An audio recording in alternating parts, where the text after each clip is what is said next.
राधा वल्लभ श्री हरिवंश। राधा वल्लभ श्री हरिवंश। राधा वल्लभ श्री हरिवंश। राधा वल्लभ श्री हरिवंश। वृन्दावनेश्वरी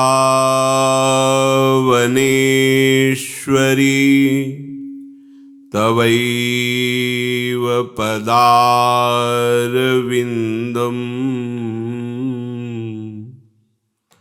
प्रेमामृतैकमकरन्द रसौघपूर्णम् हृद्यर्पितं मधुपते स्मरतापमुग्रम् निर्वापयत् परम शीतलमाश्रयामि। निर्वापयत् परम शीतलमाश्रयामि। राधा राधा राधा राधा।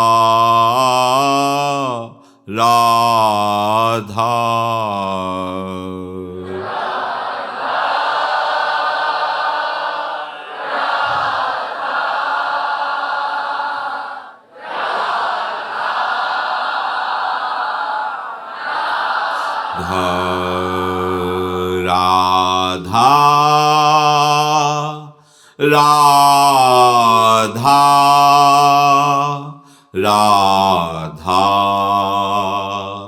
राधा।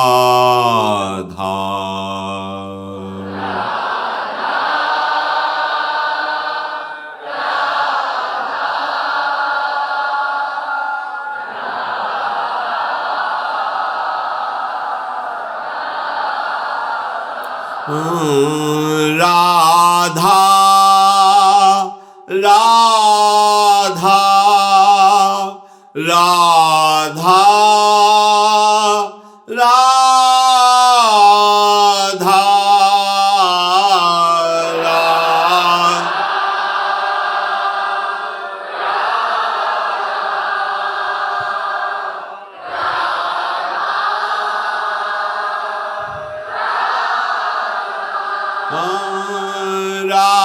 राधा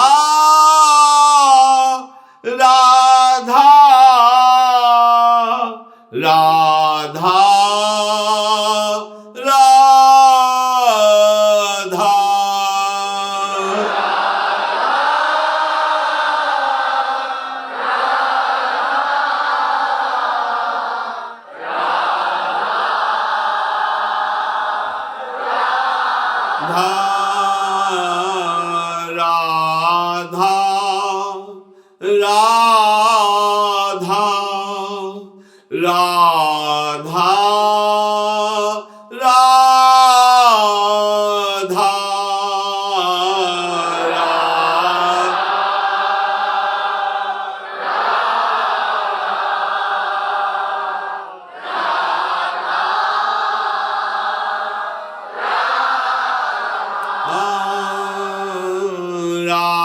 राधा राधा राधा राधा।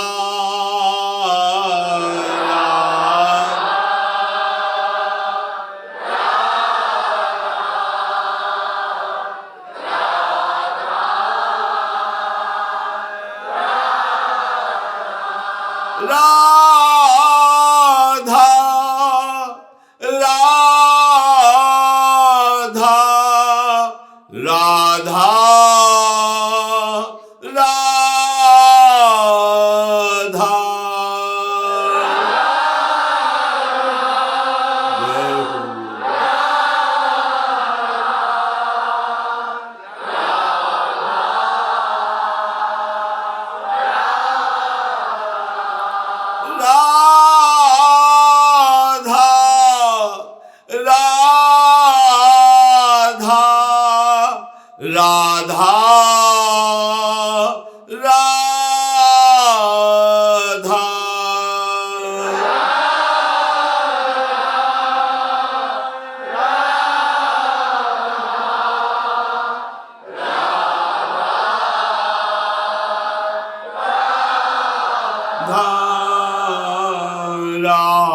श्री राधा वल्लभ लाल की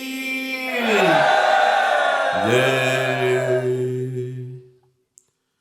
परम सच्चिदानंद घन आनंद समुद्र, प्रेम समुद्र, ज्ञान वैराग्य भक्ति ऐश्वर्य अनंत शक्तियों के स्वामी प्रभु श्री कृष्णचंद्र जी अर्जुन जी को निमित्त बनाकर हम समस्त देहधारियों को ऐसा अमृतमय उपदेश कर रहे हैं। यदि हम श्रद्धा विश्वास पूर्वक श्रवण करें और महत्व बुद्धि रखकर हम मनन करें और अपने जीवन में उतारें, तो इसी जन्म में समस्त संचित कर्मों को भस्म करके, क्रियमाण को निष्फल करके, प्रारब्ध को निष्प्रभावित करके ऐसा परमानंद प्रकट होगा जहां किंचिन मात्र दुख का लेश भी नहीं है। पर ये प्राप्त करने के लिए आपके हृदय में लालसा जगे और आप भगवद वाणी के अनुसार चलें, तो अपने लोग श्रवण करते हैं, कोशिश भी करते हैं मनन की, पर आचरण में उतारने के समय हम सावधान नहीं रहते, शिथिल हो जाते हैं, प्रमाद कर बैठते हैं। इसीलिए बहुत दीर्घ काल तक उपासना करने पर भी जो उपासना का रंग आना चाहिए, दैन्यता, सत्यता, पवित्रता, दूसरों को सुख देने की भावना, हमारे हृदय में ऐसे जब सद्गुण प्रकाशित होते हैं तभी हमें प्रभु से अपनापन हो पाता है। ये भी ध्यान रखना। यदि आप में अहंकार है, सुख भोग की वासना है, दूसरों को दुख देने में आपका हृदय हिचकता नहीं है, आपको अपने शरीर सुख, अपने शरीर आराम की ही केवल मांग है, तो आप भगवदानंद का अधिकार खो रहे हैं। हृदय में वो विराजमान है, पर वो ऐसा माया का पर्दा लगाए है कि प्रकाशित नहीं हो पाएगा। साधना आपकी तभी सफल मानी जाएगी जब आपका देहाभिमान गलित हो। जितना गलित हुआ उतने ही साधना सफल हो रही। देखो, देहाभिमान में कितने दोष भरे हुए हैं। हम क्षण क्षण में अपने प्रभु को छोड़ करके इस देह भाव से विचरण करते रहते हैं। अंदर से देखो, ये मूल संस्कृति का चक्र देहाभिमान है। यदि सत्संग सुनने पर, उपासना करने पर आपके हृदय में दैन्य भाव नहीं आ रहा, सबको सुख देने का भाव नहीं आ रहा, तो हमें लगता है कि बहुत बड़ी त्रुटि हो रही है, अभी आपकी उपासना ठीक हो नहीं रही है। क्योंकि जब ये उपासना का रंग चढ़ेगा तो यही भाव आता है, सुख देवे को चावचित, सबसो हित निष्काम, यह सुधर्म हरिवंश को नाम गिरा विश्राम। या तो नाम जब चल रहा है, या श्री वाणी जी के पद का चिंतन मनन चल रहा है, किसी से कोई राग नहीं, कोई द्वेष नहीं, सबको सुख पहुंचाने की भावना, तो फिर आप देखो आपकी भक्ति रंग ले आएगी। प्रभु आपको जब अवसर देते हैं सहन करने का तो आप फिर सहन नहीं करते। आप अपने सुख आराम की, देह भाव की पुष्टता सुरक्षित रखना चाहते हैं। कैसे आपका परमार्थ, कैसे हम प्रियालाल की तरफ आगे बढ़ें? जहां हम देह भाव रखेंगे वहां हमारे अंतःकरण की दशा चंचल, अशांत और क्लेशमय होगी। अनेक चित्त विभ्रांता मोह जाल समावृता प्रसक्तः काम भोगेषु पतन्ति नरकेषु चहु। जो लोग हर समय हर चेष्टा देहाभिमान से करते हैं, कर्तृत्व भोक्तृत्व भाव, कामना, भोग में आसक्ति, उनका चित्त विभ्रांत रहता है। क्या करना चाहिए, क्या नहीं करना चाहिए, उनकी बुद्धि ठीक न्याय नहीं कर पाती। वो देह सुख, इंद्रिय सुख की लालसा से अपराधों में उतर जाते हैं। उनको ये ज्ञान ही नहीं होता कि मैं जो अपराध कर रहा हूं इसका क्या परिणाम होगा।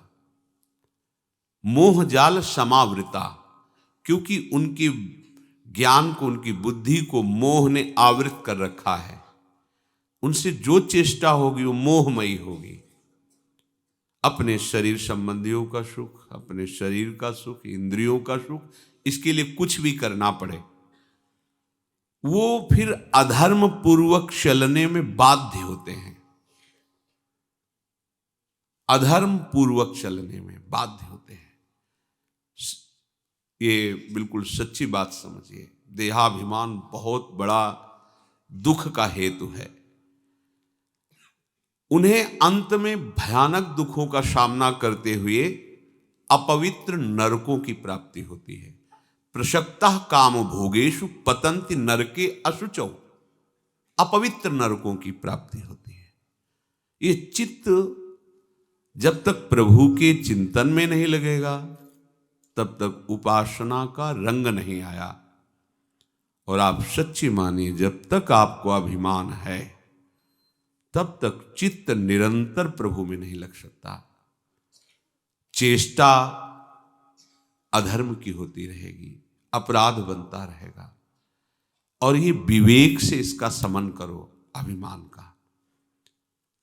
ये बहुत जल्दी शांत हो जाएगा यदि सबको सुख देने की भावना आ गई।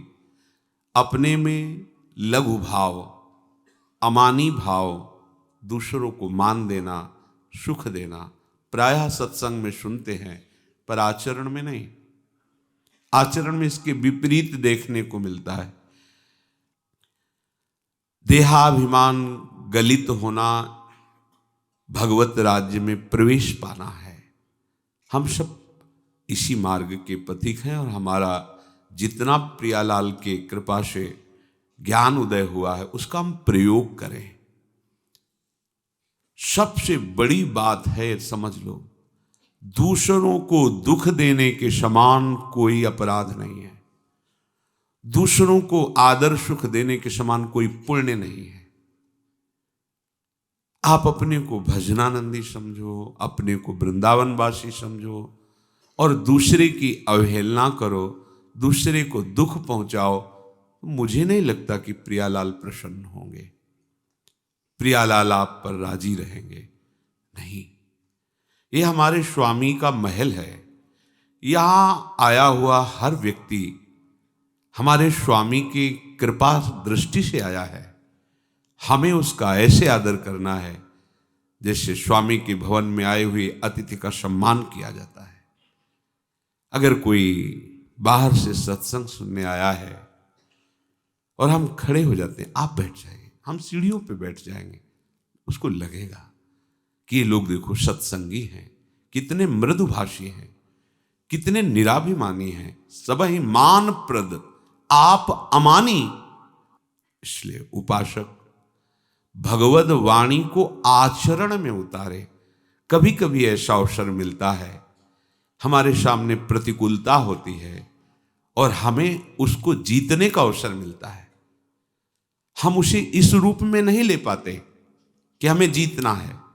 इसने हमारे साथ प्रतिकूलता का व्यवहार किया, अब इसको हम देख लेंगे, या हम ना देख लेंगे तो श्री जी देख लेंगे और उसको हम कष्ट देने की भावना से युक्त हो गए, उसको दुख पहुंचे, उसका नाश हो, ऐसी तक भावना बना लेते हैं। क्या हम उपासक हैं? विचार कीजिए। सब में हमारे प्रभु विराजमान हैं, हमारी दृष्टि उन पर नहीं गई। बाहरी व्यवहार हमारी उन्नति के लिए आया था। जो उपासक के जीवन में प्रतिकूलता आती है, यदि वो सही उत्तर दे दिया तो उसकी भूमिका बढ़ जाएगी भक्ति की। सही उत्तर शांत भाव से सहेंगे। भगवान आपका मंगल करें, आपकी बुद्धि शुद्ध करें।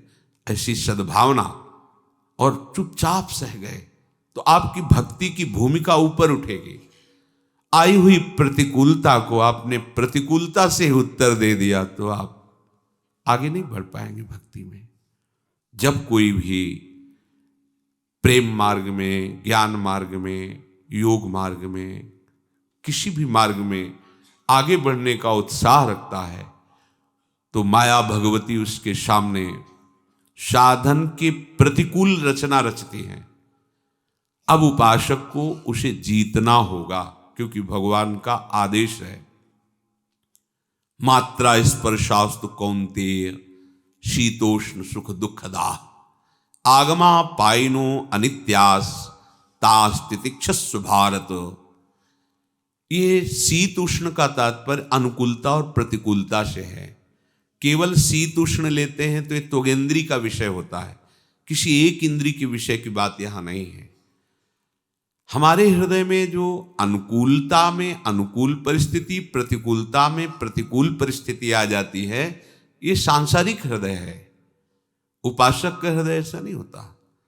वो अनुकूलता में दूसरों को सुख देने की भावना में कभी अहम नहीं करता, और प्रतिकूलता में अपने प्रभु का विधान मानकर सहनशील होकर आगे बढ़ जाता है। तास्तितिक्षस्व भारत, इनको सहो। इसीलिए प्रभु देखते हुए भी उस समय आपको देखना चाहते कि आप कितने सहनशील हैं। प्रभु चाहते हैं कि आप सहनशील बनो, आदेश करते तास्तितिक्षस्व भारत, आप इनको सहो। सुख दुख समय कृत्वा लाभा लाभो जया जयो। सुख में, दुख में, लाभ में, हानि में, जय में, पराजय में समान बनो। प्रभु ऐसा चाहते हैं, तो हमारे स्वामी जैसा चाहते हैं, हमें वैसा करना होगा। हमारा उद्देश्य भगवत प्रेम है तो एक शब्द याद कर लो, हमें सहन करना होगा। साधु का, परमार्थ के पथिक का सबसे बड़ा पहला लक्षण है तितिक्षवः। दूसरा कारुणिकाः, करुणा उसके हृदय में भरी रहती है। हृदयम सर्वभूतानां, समस्त भूतों में अपनापन। जैसे अपने बेटे से हमें प्यार, ऐसे समस्त जगत के प्राणियों से हमें वर्ताव करना है। सब में हमारा प्रभु विराजमान। देखो, आप परमार्थ के पथिक हो, आप भगवत मार्ग के पथिक हो, आप व्यवहारिकी नहीं हो, आप संसारिक नहीं हो। प्रभु ने आपको ये महान सौभाग्य दिया है कि अब आप भगवत गुणों को धारण करके भगवत धाम में प्रभु की समीप नित्य सेवा में पहुंचे। आप अपने थोड़े से अभिमान की पुष्टता के लिए कोई ऐसा आचरण न करें जिससे हमारे प्रभु को दुख पहुंचे। जब आप किसी भक्त को ठेस पहुंचाते हैं तो भक्त को पहुंची या नहीं पहुंची, लेकिन उनके स्वामी को जरूर पहुंचती है, क्योंकि बहुत प्यार करते हैं। साधु हृदयम मह्यम, उस साधु का हृदय क्या है? भगवान है। और आपने वहां पहुंचाई ठेस तो किसको पहुंची? प्रभु को पहुंची।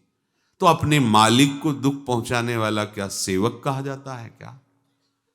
अपने प्रभु को ठेस पहुंचाने वाला क्या भक्त कहा जाता है क्या? इसीलिए भगवान की प्रसन्नता इसी में है। ये चराचर जगत भगवान का स्वरूप है। हमारे आचरण भगवद वाणी के अनुकूल होने चाहिए। अपने लोग कितना भी उपाय करें, ये मोह की, ये वासना की जंजीरें हम काटने में असमर्थ हैं। पक्की बात समझ लो।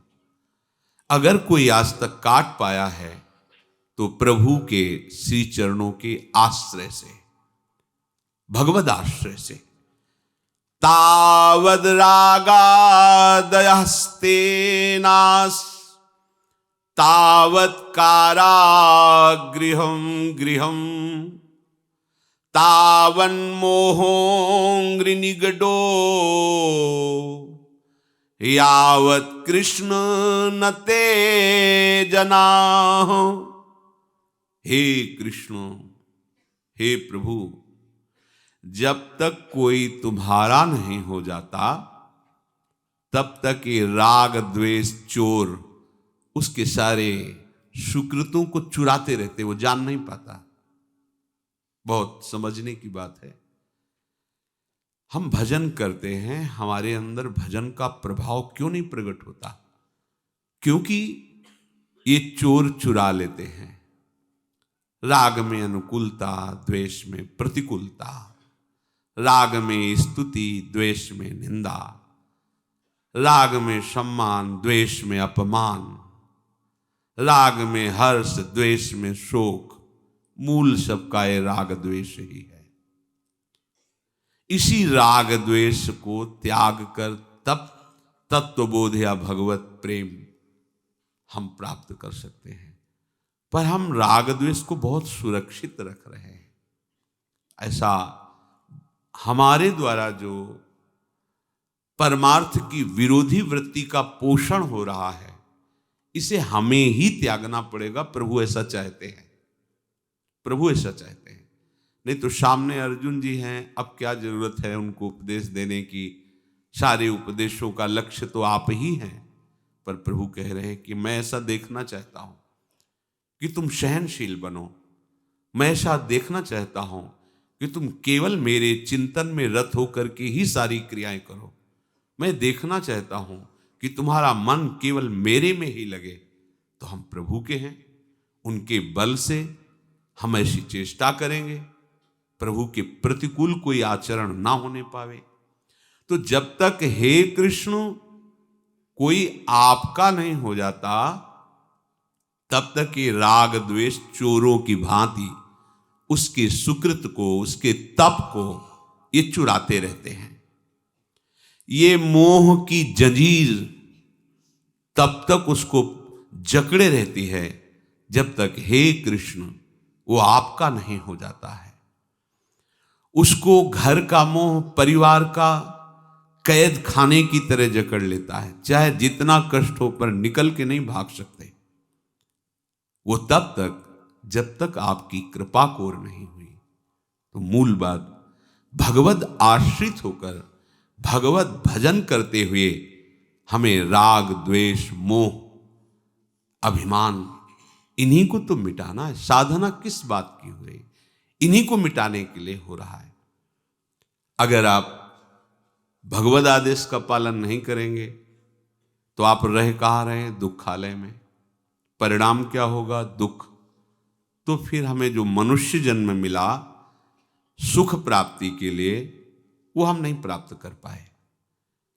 आप कहोगे हम सुख भोग रहे हैं, तो देव दुर्लभ मनुष्य शरीर से यदि केवल पशु पक्षियों वाले ही सुख भोग रहे हैं तो तुम्हारी महानता क्या हुई? निद्रा, भय, आहार, मैथुन, ये पूरी सृष्टि में है। सब जीव जंतु इसको, और मनुष्य शरीर को दुर्लभ हो, मानुषोदय हो, तो इसकी दुर्लभता क्या है? बड़े भाग मानुष तन पावा, सुर दुर्लभ सदग्रंथन गावा। ये क्या दुर्लभता है? यही दुर्लभता है। इन विकारों को सहते हुए निरंतर भगवत चिंतन करते हुए हम प्रभु के समीप पहुंचे। यदि हम चूक करते हैं, मामुपेत्य पुनर्जन्म दुःखालयम शाश्वतम नाप्नुवन्ति महात्मानः संसिद्धि परमां गतः।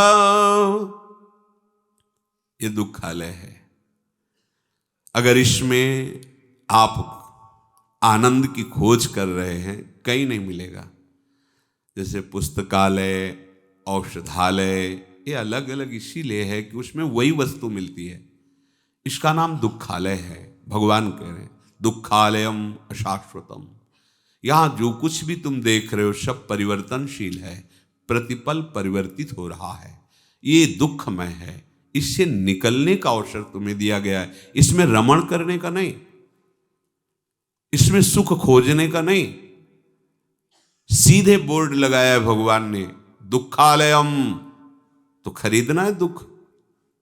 पर हम ऐसी मूढ़ता स्वीकार किए हैं कि पढ़ लेते हैं दुःखालयम और उसी में हम खोज रहे हैं सुख, उसी को मान रहे हैं हम सुख। अशाश्वतम, हम चाहते हैं निरंतर सुख मिले, पर पकड़ रहे हैं नाशवान वस्तु, व्यक्ति, स्थान को। इस मूढ़ता को छोड़ो, प्रभु के होकर ऐसे सुख में पहुंचो जहां आत्यंतिक सुख है, दुख की निशानी भी नहीं है। चाहे जैसी शरीर की परिस्थिति रहे, चाहे जैसी स्थिति, अगर आप भगवत चिंतन में भगवद आश्रित हैं तो आप आनंदित रहेंगे। आप देखना, हम भगवत चिंतन छोड़कर देह चिंतन में लग जाते हैं, विषय चिंतन में लग जाते हैं। ये भारी समस्या है जिसको आप देख नहीं रहे हो। बार बार शास्त्र, सदगुरुदेव और संत जनों के उपदेश से भी, समझाने पर भी हम इस बात को पकड़ नहीं पा रहे। हम संसार के किसी व्यक्ति, वस्तु, स्थान का राग पूर्वक चिंतन या द्वेष पूर्वक चिंतन, इसमें हम अपना अमूल्य समय नष्ट कर रहे हैं, अमूल्य समय। इसलिए सावधान हो जाओ। आनंद में प्रभु के साथ होने का अवसर मिला हुआ है। हमें पूरी चेष्टा लगा करके, जितनी हमें प्रभु ने सामर्थ्य दी, हमें भजन को संभालना है। आगे की बात प्रभु संभालेंगे, वो सर्व सामर्थ्यशाली। वो कह रहे हैं योगक्षेमम वहाम्य, हम प्राप्त की रक्षा और अप्राप्ति की प्राप्ति कराने का वो स्वयं वादा कर रहे हैं। योगक्षेमम वहाम्य, हम, हमारा कर्तव्य है चिंतन करना, निरंतर चिंतन करना। अर्जुन जी ने प्रभु से प्रश्न किया, योऽयं योगस्त्वया प्रोक्तः साम्येन मधुसूदन, एतस्याहं न पश्यामि चंचलत्वात् स्थितं स्थिराम्। प्रभु, हे मधुसूदन, आपने ये जो उपदेश किया, समता का उपदेश किया, भगवत चिंतन का उपदेश किया, समर्पण का उपदेश किया, कर्मयोग का, ध्यान योग का, ये जो उपदेश किया मुझे बहुत कठिन लग रहा है, क्योंकि मन बड़ा चंचल है और योग में मन को समाहित होना होता है। ये स्थिर नहीं रहता, मन की स्थिति नहीं रह पाती, वो चलायमान रहता है। तो मुझे ऐसा लगता है योग प्राप्त करना तो बहुत कठिन है, क्योंकि मन चलायमान है, चंचल है। वो जो आप उपदेश कर रहे हैं उसमें वो स्थित नहीं हो रहा है। प्रभु, चंचलम ही मनः कृष्ण प्रमाथि बलवद्दृढ़ं, तस्याहं निग्रहं मन्ये वायोरिव दुष्करम। हे प्रभु, ये मन बड़ा ही चंचल है, ये प्रबंधनशील स्वभाव वाला है और दृढ़म बड़ा जिद्दी है। ये जो ठान लेता है वो करवा ही देता है और बलवान है। इसको रोकना मैं ऐसा समझता हूं जैसे वायु को रोकना, तूफान आ रहा है वैसे, ऐसा समझता हूं। ये जैसे वायु को नहीं रोका जा सकता जो तूफान आ रहा है, ऐसे ही मुझे लगता है कि अगर ये मन जिद्दी स्वभाव वाला, बलवान, चंचल, ये जा रहा है विषयों की तरफ, तो इसे रोकना बड़ा कठिन है। तो कैसे हम इस योग को प्राप्त हो जो आप उपदेश कर रहे हैं? मानो अर्जुन जी ने हम सबके हृदय की बात प्रभु से पूछ ली, क्योंकि अर्जुन जी के तो रोम रोम में कृष्ण ध्वनि होती है। हमारे हृदय की यही स्थिति है कि टिकता नहीं है मन, न उपदेश में, न नाम में, न रूप में, न धाम में। रहते धाम में और प्रपंच का चिंतन करता रहता है। चंचलम ही मनः कृष्णो प्रमाथि बलवत दृढ़म। प्रभु को संबोधन करें कृष्ण, कृष्ण जो सबको आकर्षित करता है।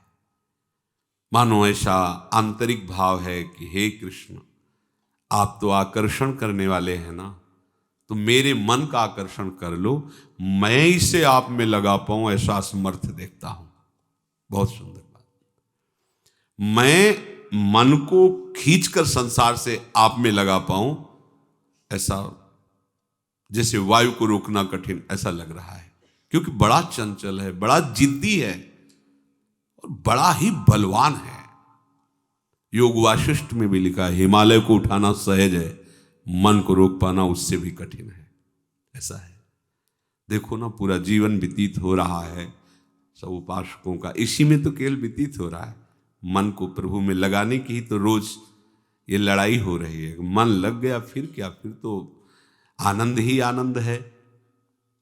आप कृपा करके मन को खींच करके अपने में लगा लीजिए, आप कृपा करके। इसको देखो, रोज समझाया जाता है, अंदर से भी और बाहर सत्संग आदि शास्त्र स्वाध्याय करके, पर ये भागता विषयों की तरफ ही है।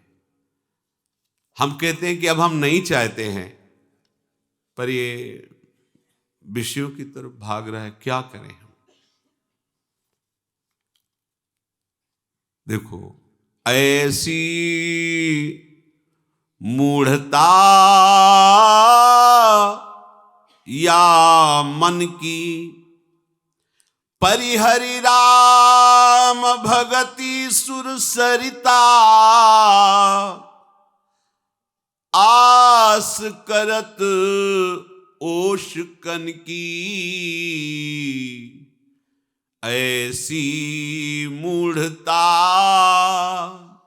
या मन की। कैसा मूढ़ मन है? ये आनंद का प्यासा है और आनंद की सरिता बह रही है प्रभु के चरणारविंद में। प्रेम की सरिता बह रही प्रियाजू के चरणों में। सत प्रेम सिंधु मकरंद रसौघ धारा। ओहो, ये मूढ़ मन प्रियालाल के चरणों की भक्ति छोड़कर, उनका चिंतन छोड़कर, जैसे कोई प्यासा आदमी परम पावन भगवती गंगा जी की धारा को त्याग करके ओश कणों से प्यास बुझाना चाहे, ऐसी इसकी दशा मन की हो रही। ये सुख चाहता है, आनंद चाहता है, पर वो आनंद सिंधु प्रभु के चरणों का आश्रय, उनका भजन चिंतन छोड़कर ये विषय सेवन में आनंद खोज रहा है, सुख खोज रहा है। देखो कैसी मूढ़ता इस मन की है। परिहरि राम भगति सुर सरिता, आस करत ओश कन की। हे प्रभु, ये मेरी बात नहीं मान रहा मन।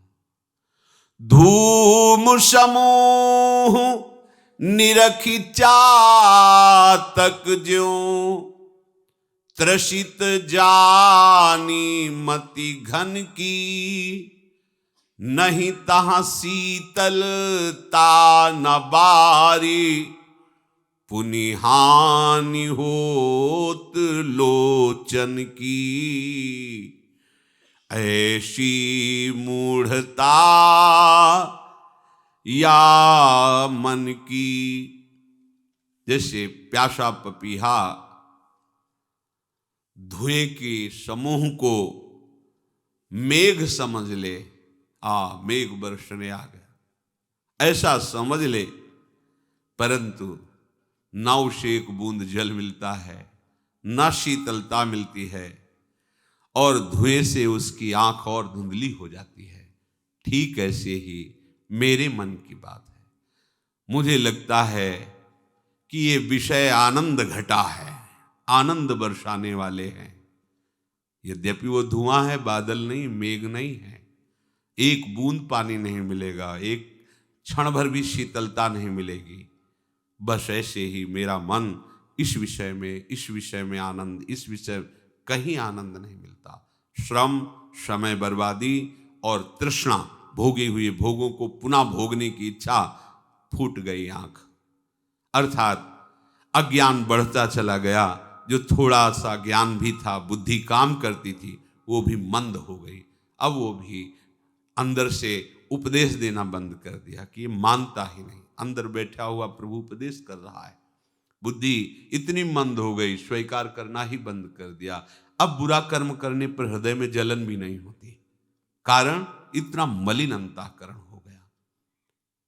जैसे पपीहा प्यास बुझाने के लिए धुएं को मेघ समझ करके आनंदित हो, अब भागा धुएं की तरफ तो आंखें भी धुंधली हो गई, एक बूंद पानी नहीं मिला, ना शीतलता मिली। ऐसे ही हमारा मूढ़ मन आनंद के लिए, सुख के लिए विषयों की तरफ भाग रहा है।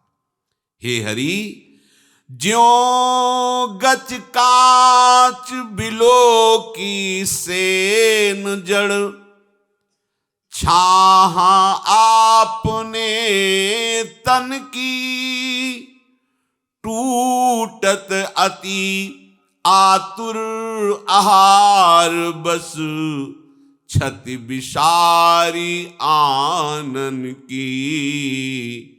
ऐसी मूढ़ता या मन की। जैसे मूर्खबाज कांच की फर्श में अपने शरीर की परछाई देखकर उसे खाने के लिए टूट पड़ता है, मेरी भूख मिट जाएगी, वैसे ही भूख से व्याकुल था और जे ही उस पे टूटा तो उसकी चोंच पर और दर्द शुरू हो गया, क्योंकि वो कांच था, उसमें उसी का प्रतिबिंब पड़ रहा था। बस ठीक ऐसी ही बात हो रही है। ये मेरा मन कामना करके, कल्पना करके अपने काल्पनिक सुख में टूट रहा है नहीं कहीं सुख। अगर सुख होता तो भगवान दुख योनयः न लिखते। भगवान सत्य हैं, ये दुखमय है। जितने भी भोग हैं इनसे कभी भी सुख नहीं, शांति नहीं, इनके त्याग में शांति है। त्यागात् शान्तिरनन्तरम्, भगवान के वचन। पर ये मूढ़ मन सिखावन नहीं मानता, बार बार उन्हीं विषयों पे टूटता है। कहीं किसी भी तरह की उसे कोई सुख वृत्ति नहीं, शांति नहीं, बस बढ़ता चला जा रहा है। ये जो सुखानुभूति होती है आपकी कल्पना है, सुख नहीं। अभी सुख की आप परिभाषा ही नहीं जानते। जो नित्य है, जो स्वयं का है, जो पर नहीं है, उसे सुख कहते हैं। ये शरीर पर है, इंद्रियां पर हैं, स्वभाव पर है, आत्मा स्व है। अगर सुख की बात है तो आत्मा नित्य है। हमारा जो स्वरूप है चेतन, अमल, सहज सुख राशि, किसी क्रिया से सुख नहीं, स्वयं में सुख है। पर यह बात विवेक होने पर समझ में आएगी। हम पर को स्वसुख मान रहे हैं, शरीर को, शरीर या दूसरे शरीरों को, इंद्रियजन्य भोगों, कहाँ सुख है। आज तक अगर मिला होता तो आप तृप्त हो गए होते, कृतकृत्य हो गए होते। नहीं है सुख। जैसे बाज अपने प्रतिबिंब को देखकर भूख मिटाने के लिए टूट पड़ता है, नहीं कुछ मिला। एक उदाहरण में पढ़ा था कि जैसे श्वान, कुत्ता, सूखी हड्डी को लेकर भागता है दूसरे कुत्तों से अलग कि कहीं हमारा सुख न छिन जाए, और जाकर उस हड्डी को खाने की चेष्टा करता है। उसके गलफरों में वो कठोर हड्डी से चुभने से रक्त स्राव होता है, और उस हड्डी में उसे रक्त दिखाई देता है। वो और सुख का अनुभव करता है कि बहुत सुख मिल। बस ऐसा ही है, आप अपना नाश करके उसे सुख मान रहे हैं। ये मूढ़ता मन की ऐसी है कि जहां सुख है वहां से विमुख है, जहां दुख है वहां सुख खोज रहा है। कहाँ लो कहो कुचाल कृपा निधि, जानत हो गति जन की। तुलसीदास प्रभु हरहु दुषह दुख, करहु लाज निजपन की। ऐसी मूढ़ता या मन की, ऐसी मूढ़ता या मन की। हे कृपा के भंडार, कृपा समुद्र प्रभु, करुणा करो। मैं कहां तक कुचाल कहूं इस मन की, संभाल नहीं पा रहा हूं। ये मुझे अपनी कुचाल में फंसाकर नष्ट करना चाहता है। नाथ, आप तो अंदर की सब बात जानते हैं, आपसे क्या बताऊं। हे स्वामी, दारुण दुख दे रहा है मन, पर हम मन की ही बात मानते हैं, हमें फंसाता चला जा रहा है। प्रभु आप कृपा करो, आपकी शरण में हूं, आप शरणागत वत्सल हो, आप अपने प्रण की तरफ याद करो। आपने कहा है कि जो मेरी शरण में आ जाता है तेषाम हम समुद्धरता मृत्यु संसार सागरात। प्रभु, ये मन हमारे कब्जे में नहीं है, हमारे वश में नहीं, हमारी बात नहीं मान रहा। आप कृपा करो, आप मुझे संभाल लो। ऐसी अर्जुन जी कह रहे, हे कृष्ण, ये मन बड़ा चंचल है। नाथ, आप कृष्ण हैं, आप सबको अपनी तरफ आकर्षित करते हैं। आकर्षण, आप कृपा करके मेरे मन को आकर्षित कर लीजिए।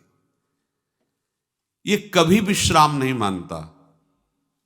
थोड़ी देर के लिए लगता है कि अमुक विषय भोग लिया, आहा, नहीं, एक भ्रम था। थोड़ी देर बाद फिर उसी का संकल्प, विकल्प, चिंतन, मनन। समझाते हैं इधर सुख नहीं है, देखो क्या मिला, फिर वही, फिर वही। कबहू मन विश्राम न मान्यो। कभी ऐसा ही नहीं बोला कि अब छक गया, बहुत हो गया, नहीं। बस नवीन चाट, नवम नवम भोगने की चाह।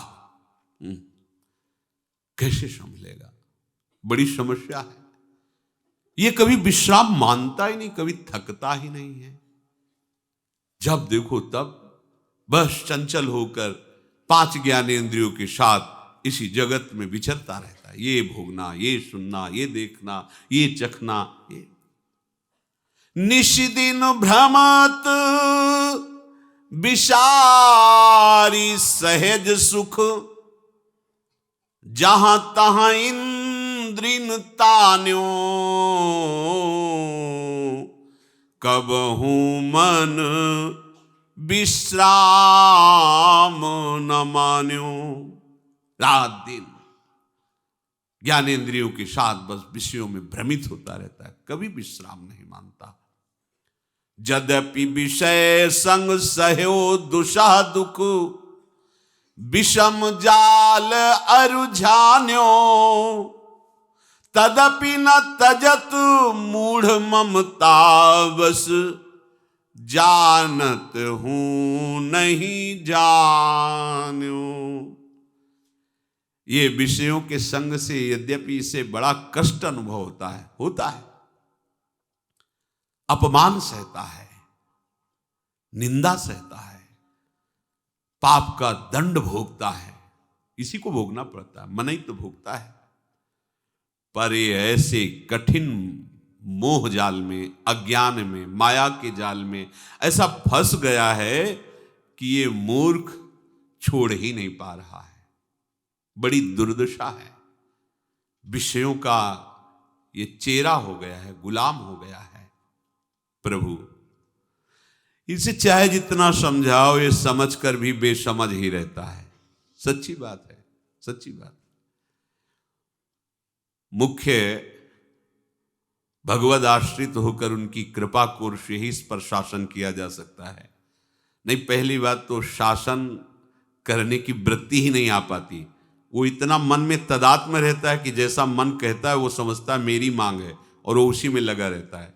कोई विवेकशील उपासक इससे हटकर देखता है कि अरे ये तो मुझे पतन के गर्त में ले जा रहा है, तब वो शासन करने की वृत्ति ला पाता है। ये समझता इसलिए कि किसी से भी प्रश्न कर लो, अभी उत्तर दे देगा, आपको पूरा ब्रह्म बोध करा देगा, ऐसी बात करेगा। और उससे पूछो कि तुम क्यों नहीं स्वीकार कर पा रहे, ये समझ कर भी बेसमझ हो रहे। महाप्रभु हरिवंश चंद्र जी से कहे, तय बालक नहीं भर्यो शयानप, काहे कृष्ण भजत नहीं नीके। तू बालक नहीं, बहुत चतुर है, किसी से भी पूछ लो। राधे राधे। तुम कुछ शब्दों में बता दो मेरा कल्याण कैसे होगा। अगर आपको उपदेश न दे तो हमें बताना। किसी से भी गली चलते पूछ लो, सबको पता है संसार झूठा है भैया, कोई अपना नहीं है। सबको ये दो शब्द तो किसी से भी पूछ लो, सबको ज्ञान है। तो इन दो शब्द पे चल के दिखाओ तो महात्मा हो जाओगे। संसार झूठा है, कोई अपना नहीं है, इस पे चल दो तो महात्मा हो जाओ। लेकिन नहीं, समझ करके भी सब बेसमझ हो रहे हैं। जन्म अनेक किए नाना विधि, कर्म कीच चित सान्यो, होई न विमल विवेक नीर बिनु, वेद पुराण बखान्यो। अनेक जन्मों में अनेक कर्म किए, और जितने कर्म किए वो सब दलदल की तरह मुझे फंसाते ही रहे, आज तक नहीं मुक्त हो पाया, फंस गया कर्म प्रपंच के दलदल में। ये विवेक से साफ हो सकता था, पर इस मन ने विवेक को स्वीकार ही नहीं किया, विवेक की आज्ञा नहीं स्वीकार की।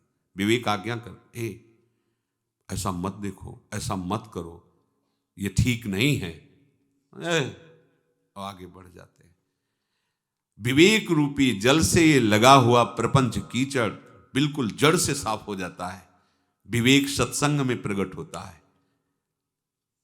बिन सत्संग विवेक ना होई, पर सत्संग को स्वीकार करो तब ना विवेक प्रकट हो।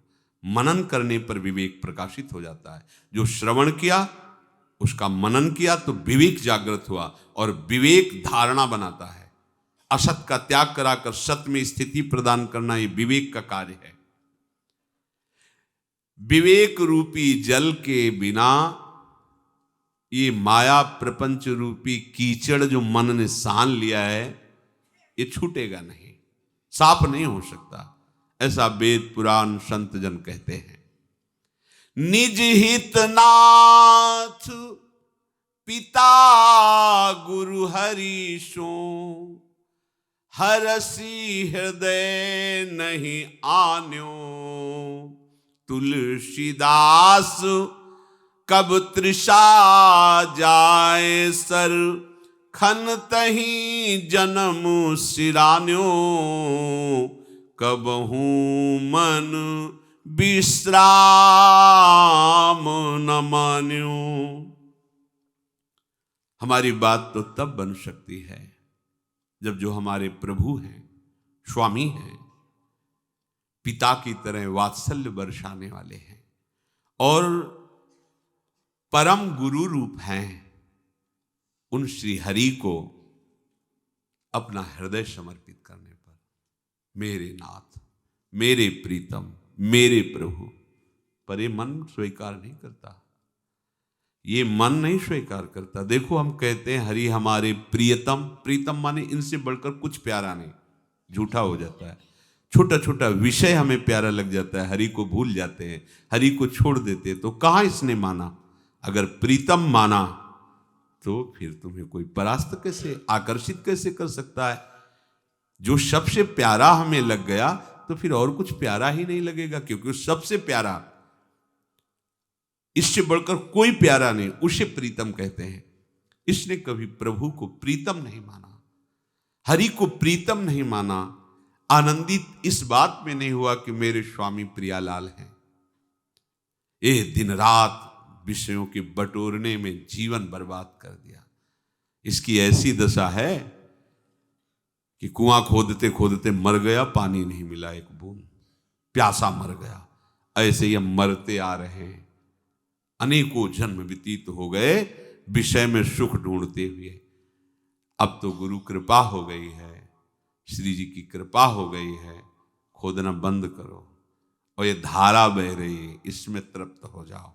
नाम की, रूप की, लीला की, धाम की, विवेक की, इसमें डुबकी लगाओ, आनंदित हो जाओ, नहीं तो फिर ऐसे ही भटकते हुए जन्म चला जाएगा। ये हमारा मन हमारी कोई शिखावन नहीं मानता। चंचलम ही मनः कृष्णो प्रमाथि बलवद दृढ़म। ये कैसे वश में हो सकता है, कैसे स्थिर हो सकता है? क्योंकि ये बड़ा चंचल है, और चंचल ही नहीं है, ये मथन स्वभाव वाला, जिस बात को पकड़ लेगा ऐसे तुम्हारे हृदय में पीड़ा पैदा करेगा, व्याकुलता पैदा करेगा। ये जिद्दी स्वभाव का, बलवान प्रमथन स्वभाव वाला मन करवा के ही रहेगा जो चाहेगा। आज तक ये विजयी रहा है। इंद्री, मन, बुद्धि, विषय और स्वयं की स्वीकृति, इन्हीं के द्वारा विषयों का महत्व जागरण हुआ है। स्वयं की स्वीकृति बड़ा सुख है। इंद्री जो दिखाने वाली, मन जो संकल्प करने वाला, बुद्धि जो निश्चय करने वाली, और विषय जिसको भोगना है, यही बंधन है, यही चक्र है जिसमें हम बंधे हुए हैं। ये काम हम पर प्रभाव नहीं डाल सकता। जो हमारा स्वरूप है चैतन्य घन है, अमल है, कोई भी मल छू नहीं सकता अपने स्वरूप को। पर हम अपने स्वरूप को भूल गए और इस देह को, अंतःकरण को, स्वभाव को, स्थूल शरीर, सूक्ष्म शरीर, कारण शरीर, इनको स्वीकार कर लिया। बस इनकी स्वीकृति में ही है कामना, और इन्हीं कामनाओं में ये मन विचरण करता रहता है। अगर ये स्वीकृति बदल जाए तो आप जीत सकते हो। स्वीकृति, ये जो देह भाव की स्वीकृति है, अंतःकरण के विषयों में तदात्म होकर की स्वीकृति है, ये हमें प्रियालाल की स्वीकृति नहीं होने दे रहा। अगर प्रियालाल की स्वीकृति हम स्वयं से कर लें तो इनको बलात् ये स्वीकृति करनी पड़ेगी। हम कभी स्वीकार न करें शरीर को, शरीर संबंधियों को, शरीर भोगों को। बस प्रियालाल के सिवा हमारा कोई नहीं। आप देखो, इसमें इतना पावर है, इस बात में इतनी सामर्थ्य है आध्यात्मिक कि आप एक एक बात को समझने लगे। ऐसे दिखाई देता है ये काम, ये क्रोध, ये मन, उसकी वृत्ति, ये चित्त, ये उसकी वृत्ति, ये बुद्धि, ये उसका निश्चय वृत्ति। अलग, ऐसा थोड़ी कि कुछ भी हो जाए पता नहीं चला। हमें पता, एक एक वृत्ति ऐसे साफ साफ नजर आती है उपासक को अपने हृदय में। तभी तो निर्णय करके शासन करता है, आगे बढ़ता है। आप प्रमाद स्थिति में जो स्वीकृति किए हुए हैं देह की, इसी में भोग रहते हैं, इसी स्वीकृति में तुम्हें परास्त होना पड़ता है। बिगड़ी जन्म अनेक की अब वहीं सुधर है आज। स्वीकृति बदलो। इतनी जोर की स्वीकृति रखो कि उसको आप कसौटी में कसने पर केवल वही स्वीकृति आनी चाहिए। यहां तो बड़ा आश्चर्य होता है कि 10वें वर्ष सत्संग सुना जा रहा है, साधन में लगे हैं, और जब कसौटी का समय आता है तो बिखरे पड़े मिलते हैं। पता नहीं चलता मनन क्या करते हो, क्या मतलब आप चाहते क्या हो, ये सब कर रहे हो तो आप लक्ष्य क्या बनाए हुए हो, कुछ समझ में नहीं आता। जब देखो तो वो देह जनित ही सारी क्रीड़ाएं, देह भाव जनित ही सारी चेष्टाएं नजर आती। तो कैसी हमारी मंद बुद्धि है कि हम अभी वहीं फंसे हैं, दलदल में ही फंसे, आगे निकलना ही नहीं चाहते। हमें लगता है कि यही आनंद बस इतने में ही बने। आनंद नहीं है, बढ़ो, आगे बढ़ो। जिसे आनंद कहते हैं उसमें देह शुद्धि विस्मृत हो जाएगी। असली सुख का जब अनुभव होगा तो मन की ताकत नहीं है कि वो चल सके, पंगु हो जाएगा, विश्वास कर लीजिए।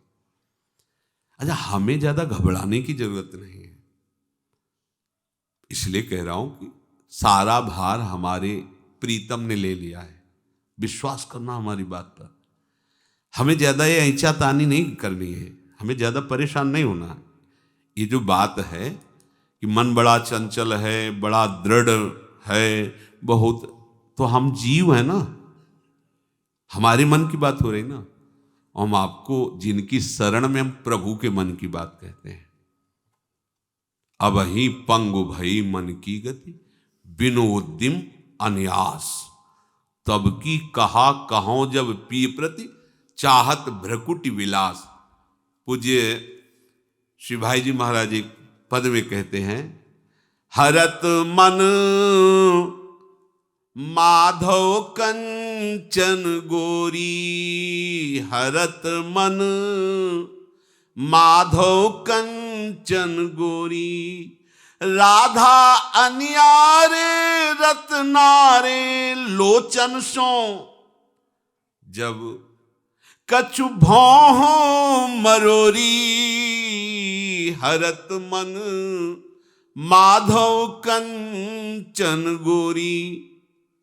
जितने भी सृष्टि में मन है वो सब माधव के मन के एक अंश से हैं। इसीलिए भगवान ने मन को अपना स्वरूप बताया है। मनश्चास्मि, आस्मि, मैं हूं। मैं कौन हूं? मनश्चास्मि, मैं मन हूं। क्यों? सच्चिदानंद भगवान के मन के अंश से संपूर्ण मन की सृष्टि हुई है। तो जैसे एक बूंद ऐसे छिनको उसका और एक अंश, तो वो भी गंगा जल कहा जाएगा। बोले ये छोटा सा बूंद पड़ा किसका? बोले गंगा जल। धारा और वो बूंद गंगा जल है ना। ऐसे ही संपूर्ण सृष्टि का मन एक अंश के अंश से है। उन प्रभु के मन को जिनके हम शरणागत हैं उनकी बात कह रहे हैं। जरा सा भ्रकुटी ऐसे करके मुस्का के देख लिया, क्या हो गया? वही पंगु भई मन की गति, पंगु हो गया। लाल जी का मन, हमारा आपका मन कुछ नहीं है। आराध्य देव पर दृष्टि रखना, घबराहट नहीं पैदा होगी, हारोगे नहीं। ये मन क्या चीज है? देखो मन के अधिष्ठात्र प्रभु के मन की बात देखो। राधा अनियारे रत्नारे लोचन सो, कछु भौं मरोरी, हरत मन माधव कंचन गोरी। माधव के मन को 7 कुंभ तनु गोरी, प्रियाजू माधव के मन का हरण कर लिए। देखो चित्त चोर के चित्त को चुरा। ये ऐसे चोर हैं, कोई है ही नहीं दूसरा इनके बराबर। क्योंकि सब पार्थिव वस्तु चुराते हैं, किसी के सामान, रुपया, पैसा, ये सीधे किनके? जिनके चित्त में कोई आकर्षण नहीं रह गया है, न शब्द का, न स्पर्श का, न रूप का, न रस का, न गंध का। ऐसे परमहंसों के भी चित्त को चुरा लेते हैं। ऐसे सुंदर हैं, ऐसे मनमोहन हैं। और इनके मन को हमारी प्रिया जो मंद मुस्कुराहट, भ्रकुटी, काम को दंड, और नेत्र तिरछे करके महाराज बिक गए। महाराज का मन पंग हो गया। मन महाराज का नहीं चल सकता, यद्यपि बड़े समर्थ हैं। और आनांशो बाने चंचल रसिक मधुप मोहन मन। कैसा इनका मन है? चंचल रसिक मधुप मोहन मन। ये जो है आनांशो बाने, पर यहां नहीं, अब ही पंगु भई मन की गति। और ये नहीं कि केवल नेत्र ही, जहां श्रीअंग में जहां भी दृष्टि पड़े ठगोरी है, जिधर देखे बिक जाए, लालजू बिक जाए। औरों की तो बात, पग पैंजनी दो चरण महावर, कर धनी धुनी मनु मधुरस घोरी, दर्पण कर सोहत मुक्तामणि, हार हृदय मृदु हसन ठगोरी, हरत मन माधव कंचन गोरी। प्यारी जी जब श्री चरण पधराती हैं मलकती हुई, तो उनके श्री नूपुरों की जो ध्वनि होती है, अनेक मंत्र नाद मंत्र नूपुरास्खल, प्यारी जी के नूपुरों की ध्वनि ऐसी मधुर महिमा, महिमा मानो अनेक मंत्रों का नाद हो रहा है नूपुरों से। और मधुर ऐसी की बंशी जो त्रिभुवन पर विजय प्राप्त की हुई है, उसको न्यौछावर करते लालजू नूपुरों की ध्वनि पर। नूपुरों की ध्वनि ने लालजू के मन को मोहित कर लिया। दृष्टि गई जहां नूपुर बंधे हुए हैं श्री चरणों पर। ओहो, उन्होंने तो लालजू की स्थिति ही बदल दी। ये महावर युक्त चरणारविंद लालजू के हृदय रूपी संपुट में सदैव छुपे रहते, इसलिए सब परिचय नहीं जानते। जिस पर लालजू कृपा करते हैं तो प्यारी जू के चरणों की शरणागति प्रदान करते हैं। श्यामाजू के चरणन की बलिहारी, जे हैं बसत किशोर लाल के प्राणन मध्य सदारी। आह, चरणों पर दृष्टि गई, वो अधीन कर लिए। और तो और प्यारी जू के जो कमर भाग में करधनी, उनमें जो छोटी छोटी घंटियां, उनसे जो रुंझुन ध्वनि हो रही, आनंद समुद्र को अधीन कर लिया। और प्यारी जू को जो दर्पण, दर्पण में जो वो अधीन कर लिया। प्यारी जू के हृदय में जो हार है, उसे देख करके लालजू अधीन। प्यारी जू की मृदु मुस्कान मानो ठगोरी, लालजू को ठग लिया। वह अधीन संग ही संग डोले। नैननि बर अंजन मन रंजन, चित्त बीत हर नित बरजोरी। बरजोरी जबरदस्ती बलात् लालजू के चित्त का हरण। ओहो, नील बर्षन सरदिंदु बदन दुती, बेंदी सेंदुर केसर रोरी। सहज मथत मन मथ मन मथ मन, दिव्य छटा वृष भानु किशोरी। हरत मन माधव कंचन गोरी। प्यारी जू का नीलांबर, प्यारी जू की दंत कांति, प्यारी जू की भाल पर बेंदी, प्यारी जू का मांग का सिंदूर, मनमथ मनमथ लालजू के मन को मथ करके बरबस बरजोरी। आह, जाके अधीन सदाई सांवरो, या ब्रज को सिरताज हमारे माई। से हमें तो ज्यादा डरना नहीं है, इसलिए हम आपको बता रहे हैं, गोरी चरणार बिंद में बहुत सामर्थ्य है। आप अगर इन चरणों का आश्रय लिए हैं हृदय से, तो आप चिंता मत कीजिए। बीच में कुछ आने नहीं पाता है। एक दिन ऐसी प्रेम की धारा आएगी कि बहा के आपको श्री जी के चरणों में ले जाएगी। ये विश्वास करना, बस उस धारा का इंतजार आपको करना है। और भी बहुत से बुलावे आएंगे, आकर्षण आएंगे, आपको हटना नहीं है। बस राधा राधा रट और राधा की धारा की बाट जो होते रहो, ऐसी नख ज्योति कांति लाडली जो किसी चरणों की आपके मन में पड़ेगी ना, कि इसकी ताकत नहीं कि निकल पावे। सच्ची सच्ची ऐसे ऐसे जाते, फिसला फिसला गया गया, अब आप रोकना भी चाहो तो नहीं रोक, हो गई दशा हो गई। हजारों की भीड़ में, क्रिया में या क्रियाहीन जैसी भी, अचानक वो गया, डूब गया, न सुनाई दे रहा न दिखाई दे रहा है कुछ, कौन क्या सब खत्म। वो बस वो जो दिखा रही वही दिख रहा है, जो सुना रही वही सुन रहा है। मन की क्या ताकत है, मन की क्या सामर्थ्य है, प्यारी जी के आगे इसकी कोई चाल चल। बस ये ठसक आनी थोड़ी कठिन है, क्योंकि जब तक हम अन्य संबंध रख रहे हैं, अन्य भाव रख रहे हैं, तो ये ठसक नहीं आ पाएगी। वास्तविक ये मन इतना चंचल है कि हम इसको वश में करके प्रभु में पूर्णतया लगा पावे, असमर्थ। बड़े बड़े महापुरुषों, मीरा जी ने कहा मत वाला हाथी है मन प्रभु, बड़ी बड़ी जंजीरें तोड़ करके जो चाहता है कर लेता है। बड़े बड़े भक्तों ने कहा है, गोस्वामी जी ने और भी भक्तों ने, सब मन की। हमें लगता है कि अगर इसको कहीं, जैसे मत वाला हाथी है, जंजीर बढ़िया है, लेकिन अगर मजबूत खूंटा ना हो, खंभा ना हो, तो उखाड़ के ले जाएगा। तो ऐसा ही कुछ होता है हमारे जीवन में कि हम मजबूत खंभे में नहीं बांध पा रहे हैं, और वो केवल हैं प्रभु के चरणारविंद, प्रियालाल के चरणारविंद। वो खुद परिचय बता रहे, मम पद मन ही बांध बर। एक ही जगह है जहां ये रुक सकता है, सब उखाड़ देगा। तुम्हारी तपस्या, योग, ज्ञान, ध्यान, ये सब खूंटे उखाड़ के फेंक देगा। ऐसा है बलवान, एक जगह है जहां उखाड़ नहीं पाएगा।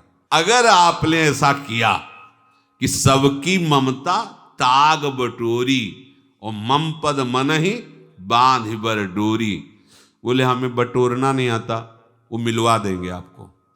जिनको बटोरना आता है वो आपको मिलवा देंगे, ऐसे संत से मिलवा देंगे, ऐसा सत्संग मिलवा देंगे, ऐसा शास्त्र स्वाध्याय करा कि आपके अंदर वो विवेक पैदा होगा कि सबकी ममता को समेट कर और प्रभु के चरणों में बांध दो। एक उपाय है बस, इसके अलावा और कोई नहीं, कोई नहीं।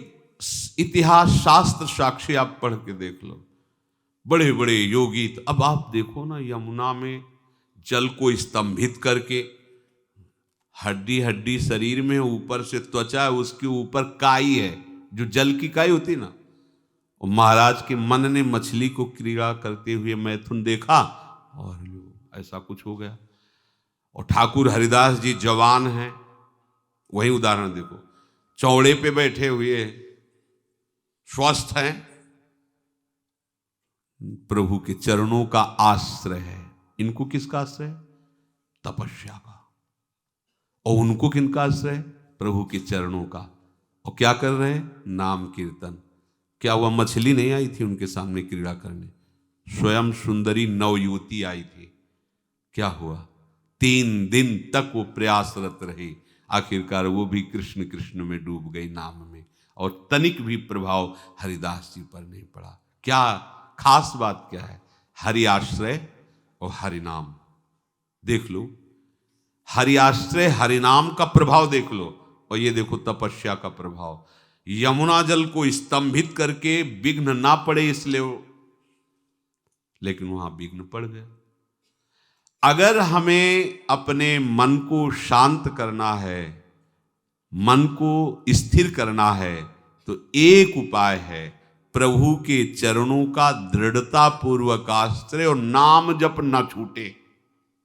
ये आप समझ लो। प्रभु के आश्रय के अलावा साधना का आश्रय, तपस्या का आश्रय, व्रत का आश्रय और बहुत से नहीं बच पाओगे। जब वो अपने स्वरूप में आएगा तो आपको ले जाएगा। ऐसा नहीं कि भक्त के हृदय में मन चंचलता नहीं करता, वो रोता है प्रभु से बस। उसको एक ही उपाय है ना, तब जैसे मन बहुत परेशान कर रहा है तो या तो वो प्रभु से लड़ेगा, ये भी होता है, लड़ाई भी होती है, सामने देखेगा इतने समर्थ होते हुए आप देखो हमारी क्या दुर्दशा है। अब क्या आप शिकायत करेगा, प्रभु से प्रेम लड़ाई लड़ेगा, उनसे बात करेगा, और या फिर रो देगा कि आप भी नहीं सुनते, देख लो ऐसा ऐसा। और उसका ये बल है, ये पहचान है भगवद आश्रित की। और तपस्वी का, अच्छा तो आज से फल भी छोड़ते हैं, आज से ये कुछ भी छोड़ दो, वो तुम्हें छोड़ने वाला नहीं। हवा पीने पर भी वो अपना प्रभाव डाल देगा। है मछली केवल पानी पी के ही तो रहती है, उसी की तो क्रीड़ा देखी है। बात समझ लो, केवल हरिशरणम और जिभ्या से नाम, हृदय भगवान के चरणारविंद का आश्रय, करुणा में प्रियालाल के चरणों का आश्रय, आप निश्चिंत हो जाओ। नहीं जाएगा, जाएगा ही नहीं। आप रोकना चाहेंगे तो जाएगा, और आपसे रोकवाना चाहोगे नहीं जाएगा। हमारी सामर्थ्य नहीं है, देख लो, पहले करके देख लो। अच्छा जब सामर्थ्य नहीं तो फिर अभिमान काहे करते हो? दैन्य रहो जब सामर्थ्य नहीं। आप स्वीकार कर लिए ना, तो आपके आचरण में आना चाहिए। फिर तो महात्मा बनते हैं, त्यागी बनते हैं, अपने लोग जितेंद्री बनते हैं, फिर पिट जाते हैं। क्यों हो ना आप जितेंद्री? तो दिखाओ। अरे प्रश्न आया, फेल हो गए। वो सुधारेंगे, पर आप पहले स्वीकार करो कि वो सुधार रहे हैं, आप इसमें कहीं नहीं है, इसलिए आप दैन्य रहो। सुधारते वो हैं, करें करावें आप सब, जने बड़ाई दे। और अगर जन चूक कर गया और मान गया कि मेरी बड़ाई, तो फिर दूसरी भी लीला है उनके पास। सावधान। मन को अगर रोका जा सकता है तो एक सिद्ध उपाय है प्रभु के चरणों का आश्रय और उनके नाम का निरंतर जप।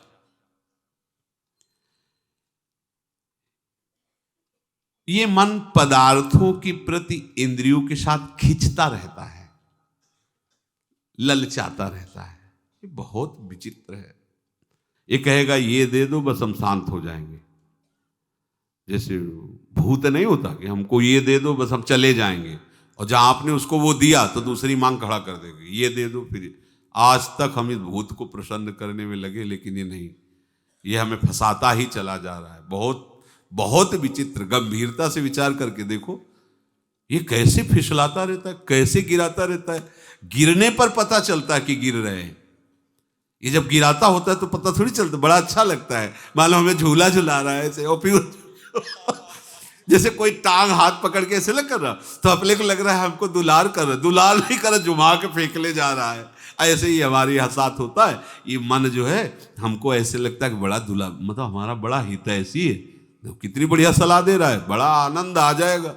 और जब परिणाम आता है तब लगता है ये दुष्ट जो है कैसा हमें फंसा लिए। तब लगता है जब गिरा देता है, फिर वो हाथ जोड़े सामने, ऐसा लगेगा कि बहुत बेचारा दीन है। अब उसका फिर सपोर्ट हम लेने लगते हैं, और वो हमारा सपोर्ट करता है। जहाँ थोड़ा 2-4 दिन फिर भजन ठीक चला, फिर वो अपनी चाल। ऐसे ही तो हमें हरा रहा है अभी तक। ये प्रमथन स्वभाव वाला है, और इसी के बंधन का बंधन और इसी का मोक्ष है। समझो, मन एवं मनुष्याणाम कारणम बंध मोक्षयो। ये विषयों से मुक्त है तो तुम तो मुक्त ही थे। अगर ये विषयों में बंधा हुआ तो तुम इसमें तदात्म हो, इसलिए तुम बंधन ना होते हुए भी अपने को स्वीकार करोगे और आपका अगला जन्म हो जाएगा। देहाभिमाने गलिते विज्ञाते परमात्मनि, यत्र यत्र मनोयाति तत्र तत्र परामृतम। देहाभिमान जब तक रहेगा तब तक ये चंचल रहेगा। शुरुआत भी है इसे। देहाभिमान देखो, देहाभिमाने गलिते विज्ञाते परमात्मनि, ये बहुत जहर है देहाभिमान, और इसी को हम पुष्ट करते हैं। इसका मान हमारा मान, इसका अपमान हमारा, इसको दुलार करे तो हमारा अनुकूल हो गया, इसको तो प्रतिकूल। कैसा इससे राग है, बड़ी विचित्र दशा है। हम शरीर में ही जी रहे हैं, शरीर को ही अपना मान रहे हैं, आराध्य देव। साधना प्रभु की कर रहे हैं और साध्य शरीर को माने हुए। कैसे हमें परमात्मा तत्व का साक्षात्कार हो? देहाभिमान सर्वथा मिट जाने पर, चाह ना होने पर भी तत्वबोध हो जाता है। क्योंकि वो है, उसकी वो है, वो बोध हो गया। वो है, जो है वो कोई मंत्र से थोड़ी प्रकट होता है, वो है। असाधन गया, चाह गई संसार की, तो जो बचा वो अचाह स्वरूप अपना प्रकाशित हो जाता है। जहां जहां मन जाता है वहां वहां परमात्म तत्व का अनुभव होने लगेगा। देहाभिमान गलित हो जाए, ये एक ही जगह गलित होता है, सत्संग में। भगवत प्रेमी महात्माओं को जब हम देखते हैं, उनका भजन, उनका प्रेम, उनका समर्पण, उनकी महिमा, तो हमें लगता है हम क्या हैं। नहीं तो 2-4 माला कर लेते हैं, अपने को भजनानंदी मानने लगते हैं। 2-4 दिन ठीक से चला तो अपने को जितेंद्रीय सिद्ध मानने लगते हैं। इसलिए दैन्य, ये दैन्य बाजार में नहीं मिलता है। ये वचन का नहीं कि हम तो बहुत नीच हैं, पामर हैं, अधम हैं, सभा में कह सकते हैं, ठीक है। जब दूसरा कह गए देखो पाखंडी जा रहा है, बड़ा नीच आदमी, तब आपकी दृष्टि कैसी होगी? आप सभा में बोल देंगे माइक में, क्योंकि ये भी एक दैन्यता का सम्मान है। हम तो अधम जीव हैं, नीच हैं, पामर हैं, ठीक है, आपने स्वीकार किया ना। और गली में बुलवाएगा, हे देखो पाखंडी जा रहा है, नाटक कर रहा है, पेट भरने के लिए बाबा जी का वेश। अब आपकी दृष्टि उस पर कैसी पड़ेगी? ऐसी पढ़नी चाहिए, सही बात, सही बात, देखो वो तो हम ही कह रहे थे ना, सही बात, हे प्रभु देखो वो भी कह रहे हैं, अब हम पर कृपा कर दो ना, मैं पाखंडी हूँ, नीच हूँ ना, तब तो आप स्वीकार कर लो, ये बात आनी चाहिए। लेकिन सभा में अभी बोल के गए, और फिर उस पर कैसी दृष्टि होगी वो भगवान ही जानते हैं। मुझे नीच पाखंडी बोला, फिर अंदर देखना कैसा संकल्प मन बनाएगा। वो तो दुर्वासा जी जैसी तपस्या नहीं ले तो उसको ऐसे मल बड़ा विचित्र है, ये तो केवल कहने का है हम नीच हैं। ये कहने की बात है, अंदर तो आप झांक के देखो पहाड़ बना हुआ है अहंकार का, और ऊपर से क्षमा करो बाबा हम तो दीन हैं, नीच हैं, पतित हैं, आपके चरणों के दास हैं, क्या क्या आप भूल जाते हैं। ये दैन्यता बाजार में नहीं मिलती है, ये बनावटी चीज नहीं है, ये हृदय की स्थिति है। उपासक जब झांक के अपने को देखता है और अपने प्रभु की कृपा को देखता है, तब दैन्यता आ जाती है। ईमानदारी से देखो, हम सब कृपा पात्र हैं, हमारा जो भी परिवर्तन है वो केवल कृपा से। आप ईमानदारी से देखो, आप कहीं भी नहीं हो, आप कहीं भी नहीं हो। धाम, संयोग, सत्संग, नाम, कीर्तन, भगवत प्राप्ति की चाह, लालसा, भगवत मिलन, इन सब में आप कहीं नहीं हो, केवल उनकी कृपा ही घसीटती चली जा रही। तो आप दैन्य हो जाओ, फिर अहंकार किस बात का? आप क्या कर रहे हो, क्या कर सकते हो? बस अगर हम कुछ कर सकते हैं तो अपना बुरा कर सकते हैं, पक्की बात। अगर हम कुछ कर सकते हैं तो अपना बुरा कर सकते हैं, और आज तक बुरा ही किया है अपना। प्रभु से विमुख ही होना सबसे बड़ी बुराई की बात है। और अगर कृपा की तरफ देखो तो उससे जो कुछ भी आज तक हुआ है हमारा परम मंगल हुआ है। तो मंगल भवन की कृपा, प्यारे जू की कृपा हमें अपनी तरफ आकर्षित कर रही। अगर हम ऐसे दैन्य भाव में हो जाएंगे तो आप सच्ची मानना, एक छोटी सी सांसारिक क्रिया भी आपको भाव में डुबो देगी। छोटी सी बात एकदम ऐसे हुआ और मन गया प्रियालाल में, ये किसी साधन से नहीं होता, ये गुण साधन ते नहीं हुई। बिल्कुल सच्चे मानो, दोनों बातें भगवत कृपा से साधन भी करके, लेकिन कहीं ना कहीं साधन में ये अहंकार पुष्ट होता है। मैं ऐसा, मैं वो जैसे विषैला सर्प अवसर ऐसे होते वो फन खाड़ के खड़ा हो जाता है, ऐसे ही अहंकार वो खड़ा हो जाता है। जरा सा अपमान का बोध हुआ कि सारी तपस्या झोंक देगा। देखो ना, अपमान नहीं किया था अम्बरीश जी ने, लेकिन भान कृत्या पैदा कर दी ऐसे निर्मल महाभागवत के मारने के लिए, है ना। भक्त इतनी सामर्थ्य है उनके अंदर कि सुदर्शन चक्र उनका अंगरक्षक बना हुआ है, और हाथ जोड़े एक भी शब्द नहीं बोले।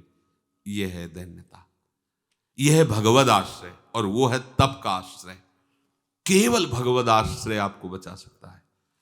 एक एक विकार थोड़े, बहुत विकार हैं, एकमात्र भगवद आश्रय, ये सबसे बड़ा बल है भगवद आश्रय। पर इसको वही ले सकता है जो अन्य आश्रय त्यागता जा रहा है। अगर अन्य आश्रय कुछ है तो वाणी से आप भगवद आश्रय कहेंगे, अंदर से आप नहीं होंगे। और अंदर से आप भगवद आश्रय, वाणी से भले कुछ निकल जाए, वाणी से कि हमने ये ऐसे ऐसे, लेकिन अंदर है कि हमारे प्रभु के द्वारा हुआ। वाणी से कह रहे हैं प्रभु के द्वारा, अंदर गुदगुदी हो रही कि मैंने किया है, ये गलत है। अंदर से भगवद आश्रय, ये कोई भी आपको परास्त नहीं कर पाएंगे, और बिना भगवद आश्रय के सामर्थ्य नहीं, किसी की सामर्थ्य नहीं। इतना अपमानित होने के बाद, ग्लानि से युक्त होने के बाद बिल्व मंगल जी एकांत सेवन किए, गुरु शरण में गए, भगवत नाम जप किया, फिर भी फंसा दिया, दोबारा फिर हुए। तो उन्होंने कहा ये भगवत विमुक्ता नेत्रों से आई, इनको नहीं रहने देंगे, पूर्ण आश्रित हो गए। भगवान स्वयं उनको पकड़कर वृंदावन लाए। ये हम नहीं कह रहे कि आंख फोड़ना है, हमें किसी का आश्रय नहीं, ना इंद्री का आश्रय लेना, ना मन का आश्रय लेना, भगवत आश्रय लेना। तो ये इंद्री मन आ जाएंगे, मान लो तुम्हारे घसीटने में अभी आने वाले नहीं। क्यों नहीं आने वाले? क्योंकि तुम अपने स्वरूप को भूल गए हो और तुम अध्यात्म शक्तिहीन हो गए हो। देखो ना, कहां अध्यात्म शक्ति, जैसा चाहता वैसा मन करा। तो अब क्या उपाय है? एक उपाय, मामेव ए प्रपद्यन्ते माया मेता। अंदर से देखो, अंदर से, ये अंदर की बात है, वाणी की बात नहीं। अंदर से देखो तुम हार चुके हो कि नहीं। तो ये बेईमान ऐसा है कि सैकड़ों बार हार चुका है, फिर भी वो ऐसे ही करता है कि हम देख लेंगे। अरे इधर आओ, हार स्वीकार कर लो, हारे को हरिनाम। और हारे हो तुम, देखो ना, छोटा छोटा विषय हरा देता है, छोटी छोटी आसक्तियां हमको परास्त किए हुए हैं, और हम अपने बड़ा वीर मानते, बड़ा ज्ञानी मानते, महात्मा मानते। छोटी छोटी बात आप देखो, छोटे छोटे विषय परास्त कर देते हैं। अगर ये बात तुम हृदय से स्वीकार कर लो कि हमारी दुर्दशा क्या है, देख लो, हृदय की दशा को देख करके प्रभु के आश्रय की पुष्टता होगी। आप देखो ना, पर वो नहीं हो पा रहा है। एकमात्र भगवद आश्रय सब कुछ ठीक कर देगा, सब कुछ ठीक कर देगा, कोई जरूरत नहीं अन्य की। प्रभु का आश्रय लेते ही ऐसे साधन चलने लगेंगे, ऐसी भावनाएं बनने लगेंगी, ऐसा मार्ग पुष्ट हो जाएगा। और सच्ची बात यह है कि जिसमें जो भी पावर है वो सब आपके द्वारा ही तो दिया हुआ है ना। और जब आपके आश्रित हो गए तो वो पावरहीन हो गए, अब आप पर प्रभाव नहीं पड़ेगा। ये सब प्रयोग वहां होता है जहां अहम होता है। दिखाओ, निपट के दिखाओ। जो गोद में बैठा हुआ है उसके लिए प्रश्न उत्तर नहीं होते, वो तो सुरक्षित है। पर हम कहते हैं गोद बैठने वाली बात, लेकिन हम ताल ठोकते भी हैं। तो इसीलिए दुचित कवहु परितोष न लाहि। एक चित हो, अनेक चित्त विभ्रांता मत बनो। जब जान गए हो कि हमारे बनाए कुछ नहीं बनने वाला, तो ऐसे हो जाओ हृदय से। और ऐसे होने का लक्षण है कि उनके सिवा फिर और कोई चिंतन नहीं होगा।